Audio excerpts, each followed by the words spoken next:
Bonjour à tous, bienvenue à ce journal que j'ai le plaisir de vous présenter. La 6e édition de la Convention internationale du sport en Afrique, CISA, s'est achevée hier dans notre capitale. À l'occasion, une délégation des participants a été reçue hier matin par le président de la République. La délégation conduite par l'intendant général Lassana Palenfo était venue remercier Amadou Toumani Touré pour ses efforts dans la réussite de la rencontre de Bamako.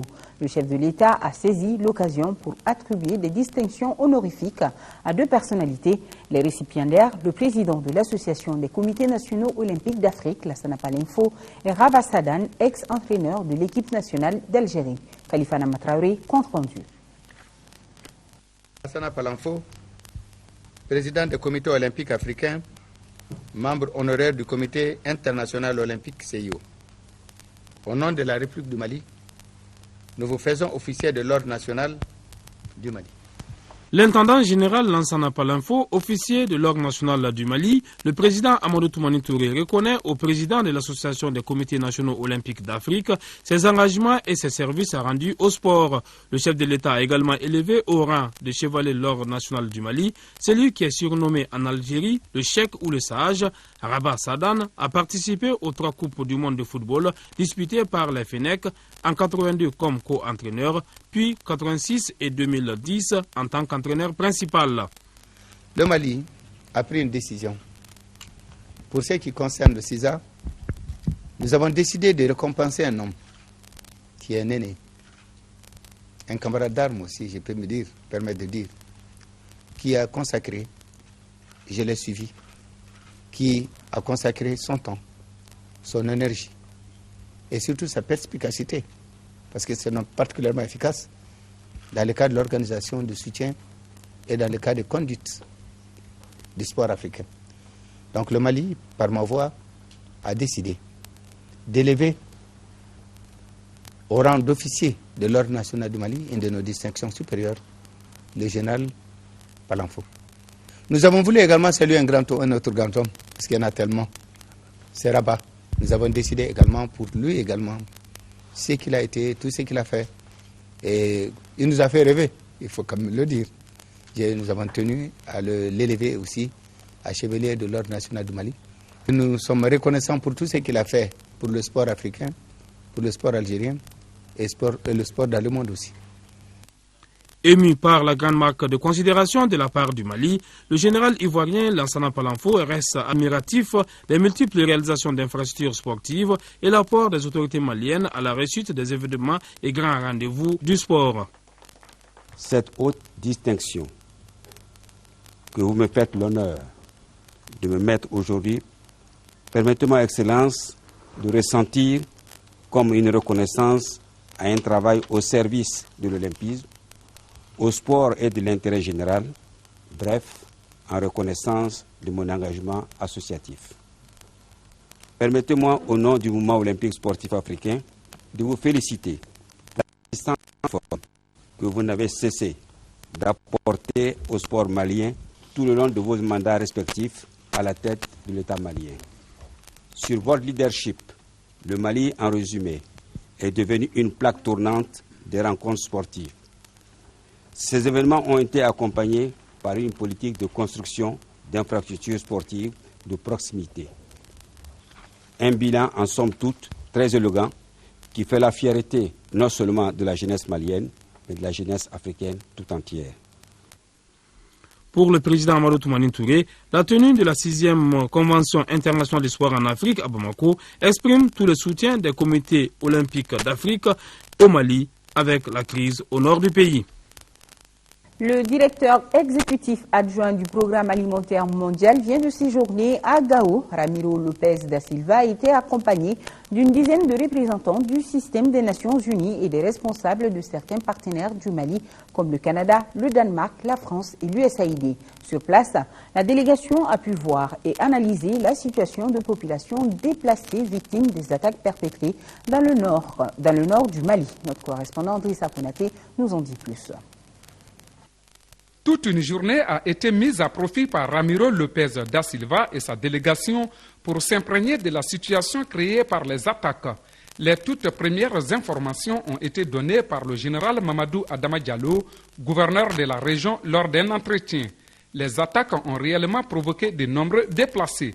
À celle-ci s'ajoute la mauvaise campagne agricole 2011. À ce jour, nos autorités ont enregistré une liste non exhaustive de plus de 2338 familles, soit environ 18 704 personnes déplacées internes. C'est pour constater des visu que la délégation a rendu visite aux élèves et enseignants venus de Ménaka avant de se rendre dans quelques familles de cantonnement des personnes déplacées à travers la ville de Gao. Ramiro Lopez da Silva et sa délégation ont eu quelques échanges avec ces victimes. Ils ont également écouté les notables et les chefs de quartier dont les efforts ont permis d'héberger des déplacés. L'objectif recherché était la prise en charge rapide des victimes. Pour répondre à la situation de sécurité alimentaire, on va essayer de commencer à donner d'assistance à les personnes qui se sont déplacées et en même temps continuer à travailler avec le gouvernement et les partenaires pour trouver un programme plus complet. Mais la situation, c'est une situation vraiment difficile et on doit démarrer l'assistance. Cette visite démontre la volonté des autorités maliennes et leurs partenaires à accompagner les personnes déplacées externes et internes. Le ministre des Affaires étrangères a reçu à deux reprises, les PTF, les partenaires techniques et financiers, pour leur exposer la préoccupation du gouvernement du Mali et les appeler à nous appuyer, à nous assister pour cette situation que nous connaissons aujourd'hui. Sécurité alimentaire oblige, la délégation a visité les magasins de PAM. À l'aéroport, certains élèves bénéficiaires de 236 cantines scolaires financées par PAM dans la région étaient présents. Lancement officiel ce week-end des activités de l'Association des jeunes pour le développement de Boulkassoumbougou en commune 1 du district de Bamako. La cérémonie s'est déroulée au siège de l'association Garibou Pérou, compte rendu. Union, solidarité et paix, voici autant de mots qui composent l'association des jeunes pour le développement de Boulkassoumbougou. Elle a procédé au lancement officiel des activités dans une fête de grands événements. L'occasion était donc bonne pour assimiler le sens profond de cette association. L'association a pour but de promouvoir une meilleure qualité de vie aux habitants du quartier.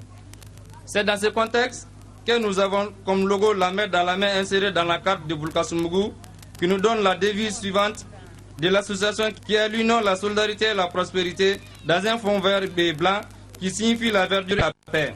L'objectif global est de développer ces quartiers et les objectifs spécifiques sont entre autres de créer la cohésion et la solidarité dans la cité, de lutter contre le VIH et le paludisme, de lutter contre l'analphabétisme. Tous les intervenants, il s'agit du représentant du chef du quartier, du maire de Boulkassoumbougou, tout comme l'artiste Nafi Diabaté Maken, ont chacun évoqué les idéaux de l'association. Ces idéaux sont fondés sur les gestes humanitaires qui sont nos valeurs cardinales. Un des temps forts de cette cérémonie a été la présentation du bureau composé de 14 membres, dont 6 femmes, avec à sa tête Abdoulaye et Sidati. Célébration à Kenenkou, dans la commune rurale de Dinandougou, de la journée internationale de lutte contre l'excision avec comme thème Tolérance zéro aux mutilations génitales féminines. Une initiative du Centre Joliba en collaboration avec la direction régionale de la promotion de la femme, de l'enfant et de la famille de Kouloukoro. Et de Kouloukoro, nous retrouvons la correspondance de Ousmane Kouita. Ils étaient tous là, hommes, femmes, jeunes et vieux, pour apporter leur soutien à cette journée internationale de lutte contre la pratique de l'excision. Une journée instituée depuis 2003 à Addis Abeba, suite à la conférence du comité interafricain de lutte contre les pratiques néfastes à la santé de la femme et de l'enfant. Grâce aux activités du Centre Joliba, le tabou sur l'excision est levé dans notre commune. Sur les 29 villages couverts, sont en voie d'abandon et les autres gardent une position mitigée. Il s'agissait au cours de cette journée de sensibiliser et informer les populations sur les conséquences et les facteurs qui influencent négativement la santé sexuelle et reproductive de la femme excisée. Une occasion pour les responsables de la direction régionale de la promotion de la femme, de l'enfant et de la famille d'évoquer certains résultats positifs enregistrés par le Mali. Les résultats positifs ont été enregistrés, entre autres, l'instauration du dialogue social, l'éveil des consciences des populations, l'enseignement des excisions dans certaines écoles socio-sanitaires. L'expérimentation de l'enseignement de l'excision dans certaines écoles, l'abandon de la pratique de l'excision par 443 villages à travers des signatures de conventions locales. Tous ces résultats ont été obtenus grâce à notre vaillante équipe que je vais nommer ici, Alice Dara et Mahamadou Doumbia. C'est grâce à eux que nous pouvons célébrer cette journée. Je remercie aussi les uns et les autres qui sont là. Je reste aussi optimiste que nous vaincrons. Rappelons que la journée a été mise à profit par les enfants de Dinandoukou d'interpeller les autorités administratives, politiques et religieuses sur les risques liés à la pratique de l'excision, à travers des sketchs, poèmes, chants et danses. La paix et la sécurité étaient au centre d'une conférence organisée par la Jeune Chambre internationale OLM de Tombouctou en partenariat avec l'Association malienne pour la survie au Sahel. Objectif, expliquer l'accès des populations aux services de base et la responsabilité des acteurs politiques et sociaux dans la résolution définitive de la crise qui secoue le nord du Mali. ORTM Tombouctou, Moussa Fani. Cette conférence sur la paix et la sécurité est initiée par la Jeune Chambre internationale de Tombouctou et son partenaire, l'Association malienne pour la survie au Sahel. Elle se veut un lieu d'échange, de partage et d'orientation sur la gestion de la crise qui secoue le nord de notre pays. La jeunesse qui est l'avenir de ce pays, à travers la Jeune Chambre internationale, elle convie toute la région de Tombouctou pour une conférence sur la paix et la sécurité. Je ne peux que saluer cette initiative. Toutes les autorités de la région de Tombouctou vont les soutenir dans ce sens. Nous pensons que les objectifs de la conférence ont été largement atteints. L'objectif de cette conférence, c'est d'informer la population par rapport à la situation que notre région est en train de vivre. Ça fait partie aussi des principes de la Jeune Chambre, qui est l'instauration de la paix dans le monde.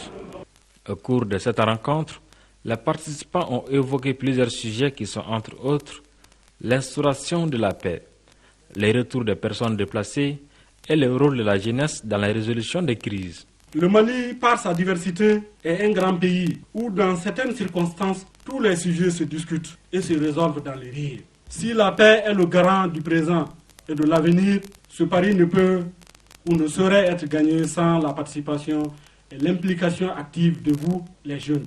Y ont pris part les autorités administratives, politiques, les associations féminines et jeunes de Tombouctou.